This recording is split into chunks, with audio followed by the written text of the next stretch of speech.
নমস্কার বন্ধুরা, কেমন আছো সবাই? আজকে একটা গানের গল্প শোনাবো। বেশ কিছুদিন ধরেই একটা গান খুব জনপ্রিয় হয়ে উঠেছে। নেট দুনিয়া পুরো উত্তাল সেই গানটির জন্য। আ গানটা তেমন কিছুই নয়। গানটা হলো বাগিচায় বুলবুলি তুই ফুল শাকাতে দিস না আজি দোল। গানটি রচনা করেছেন বিদ্রোহী কবি কাজী নজরুল ইসলাম। কবি কাজী নজরুল ইসলামকে নিয়ে যাই বলব না কেন তাই কম হবে। বাংলা সাহিত্যে তার অবদান অনস্বীকার্য। এইরকম মানুষটির জীবনও আমার আপনার মতন সুখ-দুঃখে ভরা। জীবনের চড়াই-উতরাই প্রত্যেক মানুষকেই পার করতে হয়। তাতে কবিও বাদ যাননি। ১৯২৬ সালের কাজী নজরুল ইসলাম কৃষ্ণনগরে সপরিবারে থাকতেন।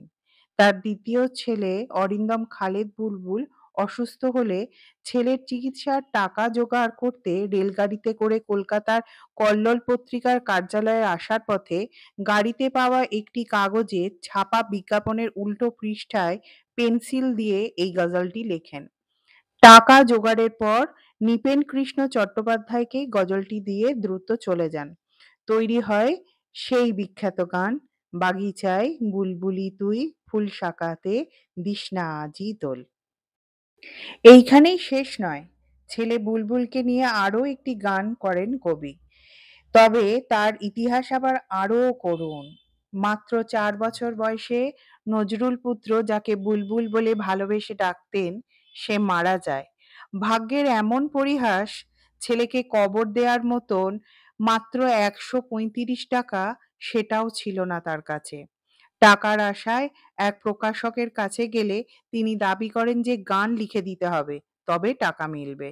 তখন সেই সন্তানহারা বাবার কলম থেকে জন্ম নিয়েছিলেন সেই বিখ্যাত গান ঘুমিয়ে গেছে শ্রান্ত হয়ে আমার প্রাণের বুলবুলি। কি আজব না এই পৃথিবী! এই আজব পৃথিবীতে কত কিছুই না ঘটে, আর তার জন্য সৃষ্টি হয় অপূর্ব ইতিহাস, যা সবাইকে নাড়া দিয়ে চলে যায় আর মনের মণিকোঠায় উজ্জ্বল হয়ে থাকে। তাই এই দুটো গান কিন্তু ২ রকমের। একটা আ কোক স্টুডিও বর্তমানে ওই যে 'বাগিচায় বুলবুলি তুই ফুল শাখাতে দিস না আজি দোল' এইটা। আর 2nd গানটা হচ্ছে আ 'ঘুমিয়ে গেছে শ্রান্ত হয়ে আমার প্রাণের বুলবুলি'। দুটো আলাদা গান, কিন্তু মাধ্যম হচ্ছে সেই বুলবুল, যে কবির ছোট ছেলে ছিল। আ তো সেইটাই হচ্ছে এই গানের ইতিহাস। তো তোমাদের কেমন লাগলো ভিডিওটা অবশ্যই জানাবে। উত্তরের আশায় রইলাম। আজকে এই পর্যন্ত। টাটা।